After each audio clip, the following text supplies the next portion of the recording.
আসসালামু আলাইকুম pro football fans. দর্শক, নেইমার জুনিয়রকে নিয়ে কতজনই তো কত রকম কথা বলে, কেউ বা সমালোচনা করে, কেউ বা তার প্রশংসা করে। মূলত নেইমার জুনিয়র দীর্ঘ 1 বছর হয়ে গেল প্রায় ফুটবল থেকে বাইরে আছেন, এবং তারপরেও কিন্তু তিনি নানা ফুটবলার, নানা কিংবদন্তি ফুটবলারদের কাছ থেকে কিন্তু তিনি প্রশংসা কুড়িয়েছেন মাঠের বাইরে থেকেও। কেননা নেইমার জুনিয়র এমন একজন ফুটবলার যে কিনা ইনজুরি মুক্ত নেইমার খুবই ভয়ঙ্কর। তো ঠিক এরকমই হবে, নেইমার জুনিয়র আরও একবার ব্যাক করছে। আমরা আগের ভিডিওতে বলেছি নেইমার জুনিয়র আর 40 দিন পর আরও একবার ফুটবলে ব্যাক করতেছে।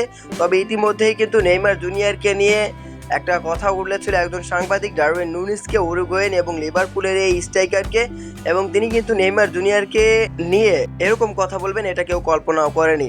কেননা উরুগুয়েন এই ফুটবলার সঙ্গে নেইমার জুনিয়রকে খুব একটা দেখা যায়নি, বা তাদের সঙ্গে খুব একটা মিশতে দেখা যায়নি, কথা বলতে দেখা যায়নি। তারপরেও কিন্তু ডারউইন নুনিস, উরুগুয়েনের এই স্ট্রাইকার, তিনি বলেছেন, আমি নেইমারকে খুবই পছন্দ করি, মাঠের সকল গুরুত্বপূর্ণ কাজগুলো সে করতে পারে এবং সে সত্যিই একজন খুব ভালো ফুটবলার। মূলত ডারউইন নুনিস যেরকম একটা কথা বলেছেন গণমাধ্যমে নেইমার জুনিয়রকে নিয়ে, আর তারপরে কিন্তু এই কথাটি গণমাধ্যমে আরও বেশি বেশি শেয়ার হচ্ছে যে উরুগুয়েন স্ট্রাইকার নেইমার জুনিয়রের প্রশংসা করেছে।